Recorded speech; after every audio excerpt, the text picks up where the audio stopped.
কুমিল্লার মুরাদনগরে একটি অত্যন্ত বেদনাদায়ক ঘটনা ঘটেছে। একজন সংখ্যালঘু নারীকে জোর করে তার ঘরে ঢুকে ধর্ষণ করা হয়েছে এবং উলঙ্গ করে ভিডিও ধারণ করে সেটি সামাজিক যোগাযোগ মাধ্যমে ছেড়ে দেওয়া হয়েছে। আমরা এমন ঘটনা আমাদের দেশে আগেও ঘটেছে এবং আমরা সকল ঘটনারই তীব্র নিন্দা এবং ঘৃণা জানাই এবং বিচার দাবি করি। সকল অপরাধীদের দৃষ্টান্তমূলক শাস্তি দাবি করি। কিন্তু আমাদের সমাজে অপরাধ প্রবণতা বেড়ে যাওয়ার মূল কারণ হলো অপরাধ করার পরে বিচারিক লেন্দি প্রসেসের কারণে অপরাধীরা ফাঁকফোকর দিয়ে বেঁচে যায়, ফলে পরবর্তীতে অন্যরা অপরাধ করতে সাহস পায়। যদি তাৎক্ষণিক বিচার হতো তাহলে এভাবে অপরাধ করার সাহস আর কেউ দেখাতো না। যেমন সারা দেশে তুমুল আলোড়ন সৃষ্টিকারী ঘটনা মাগুরার আসিয়ার ধর্ষণ ব্যাপকভাবে আলোচিত হয়েছিল এবং প্রতিবাদে দেশ উত্তাল হয়েছিল। কিন্তু আমরা কি দেখলাম? এখনো পর্যন্ত আসিয়ার ধর্ষকের বিচার কার্যকর হয়নি।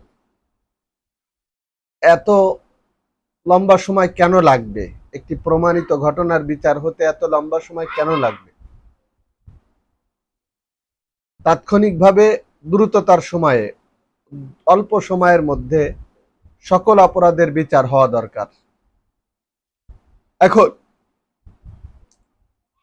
আমরা কোনো অবস্থাতেই কোনো অপরাধকে, সেটা যার সাথে ঘটুক, সমর্থন করি না, মেনে নেই না এবং অপরাধীরা পার পেয়ে যাক এটা আমরা কামনা করি না। আমরা অপরাধীদের শাস্তি চাই।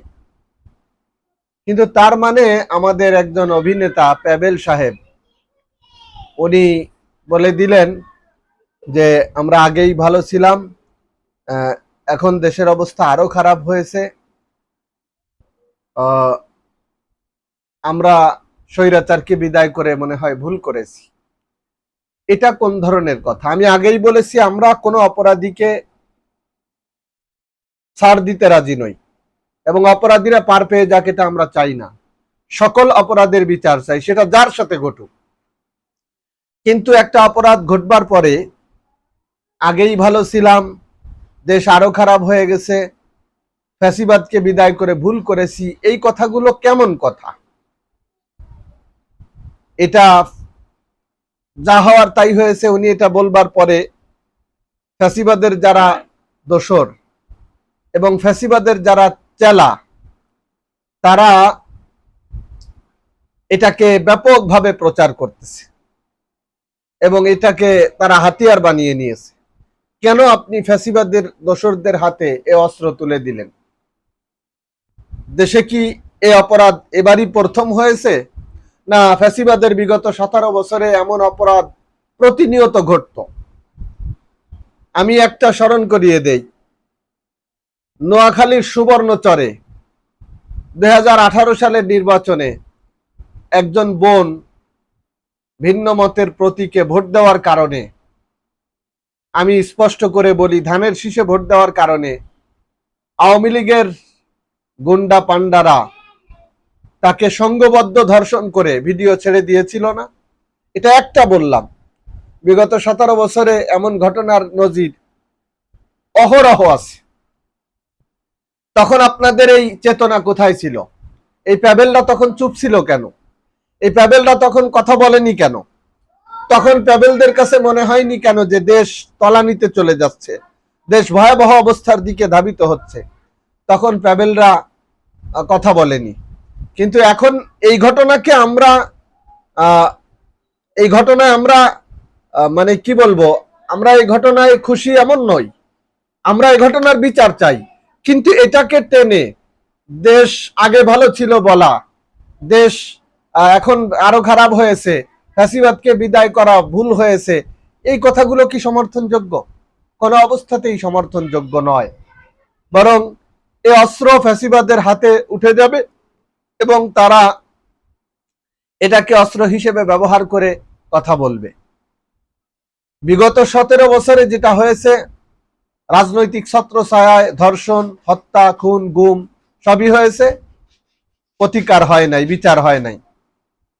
আর এখন যেটা হচ্ছে সেটাকে রাজনৈতিক রং না দিয়ে অপরাধীদের দৃষ্টান্তমূলক শাস্তির ব্যবস্থা হওয়া দরকার। আমাদের ফোকাসটা এই জায়গায় আসা দরকার। বাকি আগের সাথে তুলনা করলে আগে আরো দেশের অবস্থা খারাপই ছিল। এখন দেশ ভালো আছে, দেশের মানুষ স্বাধীন আছে, দেশের মানুষ মুক্তভাবে কথা বলতে পারছে, দেশের মানুষের স্বাধীনতা মানে খর্ব হচ্ছে না। এখান থেকে স্বাধীনভাবে আমরা মত প্রকাশ করতে পারছি। সেই আলোকে আমরা মত প্রকাশের এই সুযোগ নিয়ে আমরা বরং প্রতিবাদে মুখর হতে পারি যে এই মুরাদনগরের ঘটনা সহ আসিয়ার ঘটনায় যারা জড়িত তাদের যেন দৃষ্টান্তমূলক শাস্তি হয়, এই জায়গায় ফোকাস করা দরকার। আরো একটি দুঃখজনক ব্যাপার হলো, এই ফজর আলীরা যখন এই ঘটনা ঘটালো তখন এক শ্রেণীর প্রোপাগান্ডা ছড়ানো লোকেরা এটাকে রাজনৈতিক রং দিয়ে বিএনপির সাথে সংশ্লিষ্টতা প্রচার করতে লাগলো। অথচ দেখা গেল এই ফজর আলীরা আওয়ামী লীগের ক্যাডার। এবং আরো দুঃখজনক হলেও সত্য যে এই ফজর আলীরা এখন এনসিপির ছত্রছায়ায় সেখানে দাপট দেখিয়ে বেড়াচ্ছে। তাইলে আসল ক্যাডার হলো আওয়ামী লীগের, আর ছত্রছায়ায় আছে এনসিপির, আর এক শ্রেণীর প্রোপাগান্ডাকারীরা এটাকে চালাই দিল বিএনপির সাথে সংশ্লিষ্টতার নামে। এই প্রোপাগান্ডা ছাড়ানো উচিত নয়, আর রাজনৈতিক রং দেওয়া উচিত নয়। অপরাধী তো অপরাধী, তার একটাই পরিচয়, সে অপরাধী, তার দৃষ্টান্তমূলক শাস্তি হওয়া দরকার, এটাই শেষ কথা।